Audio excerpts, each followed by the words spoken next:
عهده من الله فاستبشروا ببيعكم الذي بايعتم به وذلك هو الفوز العظيم. التائبون العابدون الحامدون السائحون الراكعون الساجدون الآمرون بالمعروف والناهون عن المنكر والحافظون لحدود الله وبشر المؤمنين. صدق اللہ العظیم. محترم بزرگوں اور دینی اور ایمانی بھائیوں، اللہ تعالی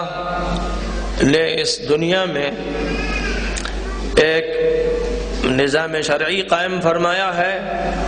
اور ایک نظام تکوینی یا نظام کائناتی قائم فرمایا ہے. ایک وہ نظام ہے اللہ کا جو اس کائنات میں، اس سرزمین پر جاری و ساری ہے، جس کے کارکن اللہ کے فرشتے ہیں، جس کے کارکن اللہ کی طرف سے متعین رضاکار ہیں. کبھی وہ انسانی بھید میں ہوتے ہیں اور کبھی فرشتوں کی اصلی نورانی شکل میں، اور کبھی اللہ جس شکل میں چاہتا ہے انہیں پیش فرماتا ہے. ایک وہ نظام ہے، ہواؤں کے چلنے کا نظام، سورج کے طلوع و غروب کا نظام، چاند کے طلوع اور غروب کا نظام، ستاروں اور سیاروں کا نظام، بارش کے برسنے کا نظام، پودوں کے اگنے کا نظام، جانوروں کے وجود میں آنے کا نظام، ان کی انواع و اقسام، اور بے شمار مخلوقات جن کو اللہ تعالی نے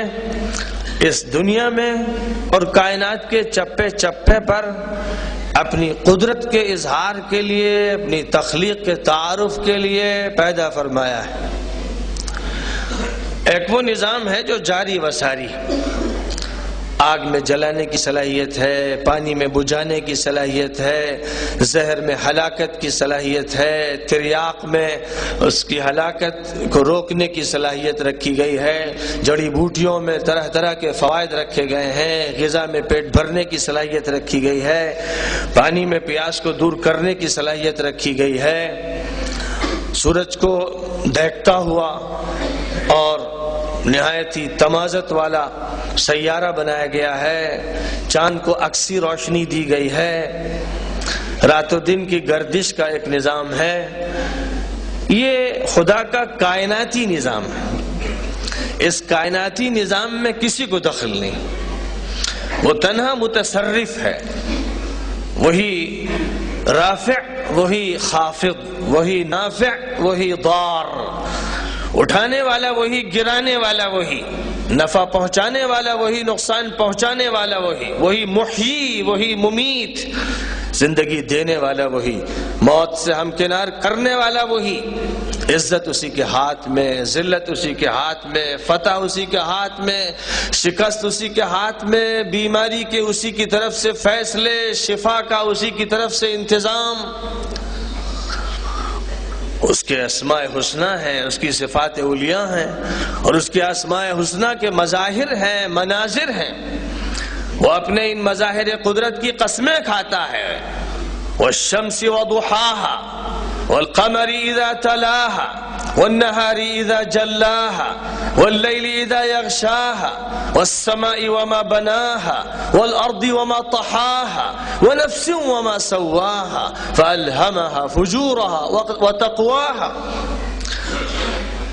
والليل اذا يغشى والنهار اذا تجلى وما خلق الذكر والانثى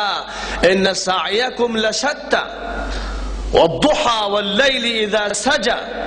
والتين والزيتون وطور سينين وهذا البلد الامين والنازعات غرقا والناشطات نشطا والسابحات سبحا فالسابقات سبقا فالمدبرات امرا۔ اس نے اپنے فرشتوں کی بھی قسمیں کھائی ہیں، اس نے آسمان کی قسم کھائی، زمین کی قسم کھائی، سورج کی قسم کھائی، چاند کی قسم کھائی، اس نے رات کی اور دن کی اور نفس انسانی کی قسم کھائی، اس نے دھوپ کی قسم کھائی۔ غرض کے اپنی قدرت کے مظاہر کی قسمیں کھانے کا جو طریقہ کار خداوند قدوس نے اختیار فرمایا، وہ فی الحقیقت اس مقصد کی خاطر ہے کہ وہ یہ واضح فرما دے کہ یہ میری قدرت کی دلیلیں ہیں، یہ میری تخلیق کے مظاہر ہیں، یہ میرے گواہ ہیں۔ رات میرے لیے گواہ، دن میرا گواہ، آسمان گواہ، زمین گواہ، سورج گواہ، چاند گواہ، یہ سب کے سب میری ذات کے، میری صفات کے، میرے اسماء حسنہ کے، میرے تصرفات کے گواہ ہیں۔ گویا یہ دعوت دی جا رہی ہے کہ ان گواہوں کو پہچانو، میری حجت کو جانو، میرے دلائل اور براہین کو سمجھو، مجھ تک پہنچو، میری صفات کا ادراک کرنے کی کوشش کرو اور صفات کے مظاہر کو، مناظر کو، مشاہد کو دیکھو تاکہ صفات کو سمجھو اور صفات کو سمجھ کر میری ذات کے قریب آؤ، مجھ سے قریب ہو، سجدہ کرو، مجھ سے قریب ہو، کیونکہ تم جب سجدے میں جاتے ہو تو میری صفت اعلیٰ کا ذکر کرتے ہو، سبحان ربی الاعلیٰ، سبحان ربی الاعلیٰ، تسبیح خدا کی بیان کرتے ہو، اس کی ربوبیت کا تذکرہ کرتے ہو، اس کے علو شان کا ذکر کرتے ہو، اپنی ناک رگڑ دیتے ہو، ماتھا زمین پہ ٹیک دیتے ہو تو قرب کی منزلیں طے کرتے چلے جاتے ہو، نماز کی معراج کی گاڑی تمہیں مل جاتی ہے اور اس پر اڑتے چلے جاتے ہو، سدرۃ المنتہا کو پہنچتے ہو، عرش الہی کا پایا پکڑتے ہو، خدا سے ہم کلام ہونے لگتے ہو، یہ تمہاری معراج ہے۔ سورۃ العلق کی آخری آیت میں یہی فرمایا گیا، بس سجدہ کرو، میرے قریب ہو جاؤ۔ اور کہیں فرمایا گیا کہ وَلَقَدْ خَلَقْنَا الْإِنسَانَ وَنَعْلَمُ مَا تُوَسْوِسُ بِهِ نَفْسُهُ وَنَحْنُ أَقْرَبُ إِلَيْهِ مِنْ حَبْلِ الْوَرِيدِ۔ ہم نے انسان کو بنایا ہے، اس کو پیدا کیا ہے اور ہم جانتے ہیں کہ اس کے اندر کیا خیالات پیدا ہوتے ہیں، کیا وسوسے آتے ہیں، کیا بھید پنپتے رہتے ہیں، اور ہم تو اس کی شہرک سے زیادہ اس سے قریب ہیں۔ وَمَعَكُمْ أَيْنَمَا كُنْتُمْ، تم جہاں بھی ہو اللہ تمہارے ساتھ ہے۔ تو غرض کے خدا تعالی کی معرفت کی بے شمار انگنت نشانیاں ہیں اور اس کے بے شمار احسانات ہیں اور انعامات ہیں جن کو شمار کرنے کی ہمارے پاس کوئی طاقت نہیں ہے۔ وَإِن تَعُدُّوا نِعْمَةَ اللَّهِ لَا تُحْصُوهَا، کہ تم اللہ کے احسانات شمار کرنا چاہو تو شمار نہیں کر سکتے، اور خدا تعالیٰ کی قدرت کے مناظر دیکھتے چلے جاؤ تو کبھی اختتام نہیں ہو سکتا۔ ایک یہ ہے کائناتی نظام، اس کائناتی نظام پر ایمان لانے کا مطالبہ ہے۔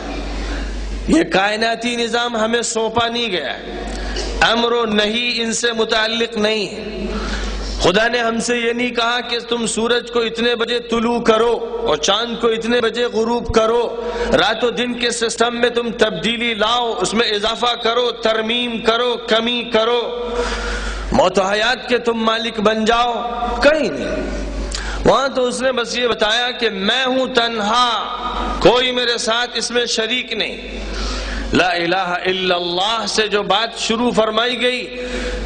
کہ اللہ کے علاوہ کوئی نہ مالک ہے، نہ معبود ہے، نہ مسجود ہے، نہ متصرف ہے، نہ حاکم ہے، نہ قانون ساز ہے، نہ طاقت والا ہے، نہ اس کائنات میں تصرفات رکھتا ہے، الوہیت اسی کی ہے، ربوبیت اسی کی ہے، حاکمیت اسی کی ہے، آمریت اسی کی ہے، یہ ساری قدرتیں اس کے ہاتھ میں ہیں، اور ساری کی ساری دنیا اور پوری کائنات اس کے اس طرح قبضہ قدرت میں ہے کہ ادنا تصرف بھی ان کو اختیاری طور پر نہیں دیا گیا۔